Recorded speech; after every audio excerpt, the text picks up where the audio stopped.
Hi, my name is Liz and I'm a BASC peer advisor, and today I'm going to be showing you how to fill in a GE chart. So we're going to go ahead and start by going onto the BASC website, which is basc.ucdavis.edu. Okay, so once on the BASC homepage, you're going to go ahead and click Majors and Minors and go under Majors, and for this example, I'm going to choose Genetics and Genomics. And just for you know, you can find the GE chart in any of the majors listed. I'm just using Genetics and Genomics as an example. Once the page loads, you're going to go ahead and scroll down, and on the box on the left, you're going to see GE chart. You're going to go ahead and click on that.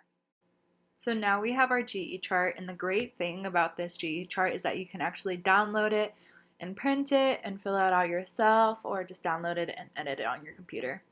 So the one main thing you're going to want to have open to fill in your GE chart is your academic record. To get to your academic record, you're going to go ahead and log on to your OASIS, which is at oasis.ucdavis.edu. Once the page loads, you're going to get something that looks like this at the top of your page. And on the top left corner, you're going to go ahead and click Academic Record. Loads, you're going to go ahead and see something like this.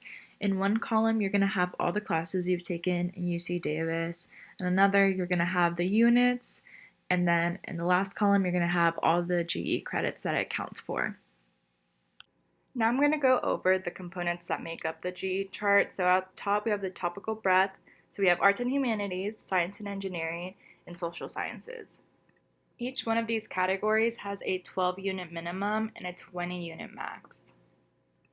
So topical breadth has a unit requirement of 52 units, and since you're a STEM major, you're going to max out your science and engineering category at 20 units, and the other 32 are going to come from your arts and humanities as well as your social sciences. So it doesn't really matter how you break up those 32 units as long as you get the 12-unit minimum in each category. So say you don't really like arts and humanities courses, you can do the bare minimum of 12 units and then get the rest from social sciences, and vice versa. It really just depends on your preference. So we're going to go ahead and start filling in our GE chart. I have my academic record pulled up on the left, and we're going to start pulling classes to fill this chart. First class we're going to get is HUM 13, which is a witches course, and we're going to go ahead and see what GE courses that covers. So we have world cultures, arts and humanities, as well as writing experience. And so for topical breadth, we can put that course in here. So I'm going to go ahead and type it in.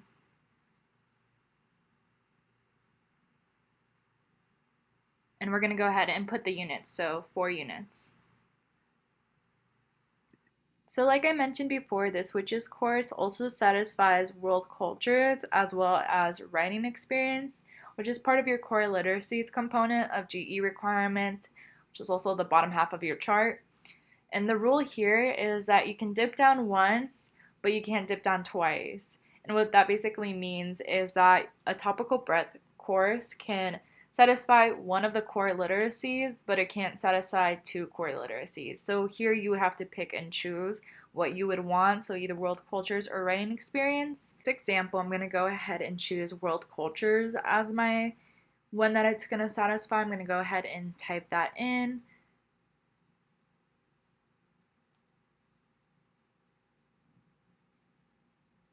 As well as put the units in. The next course I'm going to choose is Econ 1A, which is Principal Microeconomics. As you can see, it satisfies social sciences, as well as quantitative literacy and American cultures, government, and history, which is abbreviated as ACGH. So I'm going to go ahead and fill out our social science box with that course. And I'm going to go ahead and double check the units. So it's 4, so I'm going to go ahead and write that over there as well. Since Econ 1A also satisfies American culture, government, and history, we're going to go ahead and fill in the civic and cultural literacy box for that. The reason we're going to choose this over the quantitative literacy is because as a CBS student, you're going to already satisfy that through a major requirement such as math or statistics. So let's go ahead and fill in this box.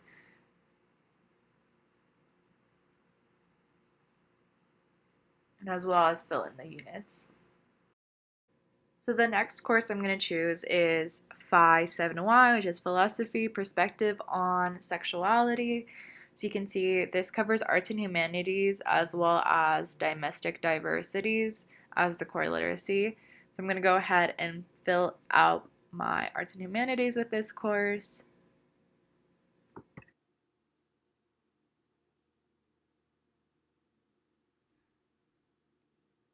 This course is just 3 units, so I'm going to add that as well. So I'm going to scroll down and go ahead and add this course to domestic diversities.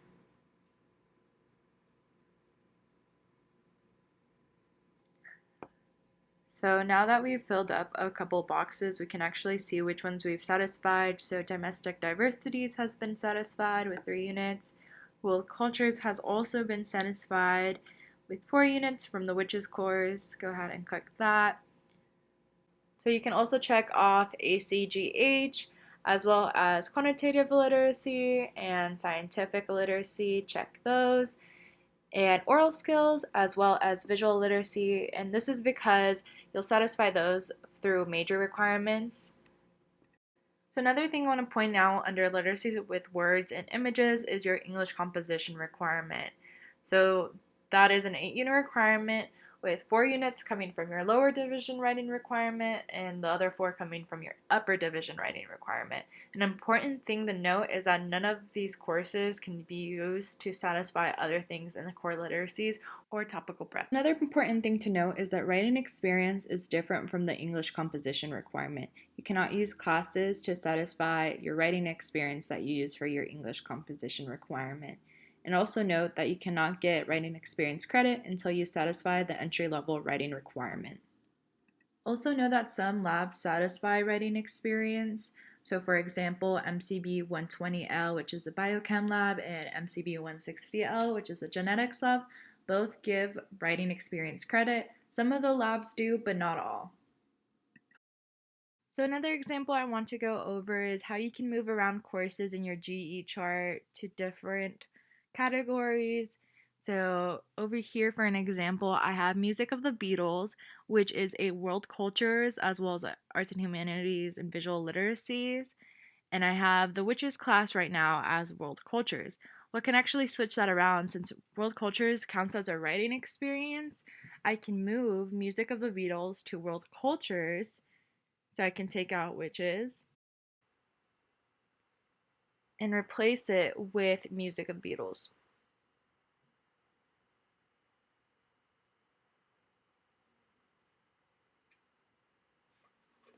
And now I can add the witches course to the writing experience category as long as I've already completed the ELWR like I mentioned before. So we've come to the end of the video and I have a few closing remarks because as a peer advisor, I often get asked, what GEs should I take with all my STEM courses? And honestly, I think you should just have fun with it. Choose classes that you're interested in because GEs can serve as a little break away from your rigorous STEM courses. And the nice thing about GEs is that you get to explore areas outside of your major. So it might even inspire you to minor in something or even double major in something. The opportunities are endless. Thank you for watching. I hope this video helps you have a better understanding of how to fill out your GE chart.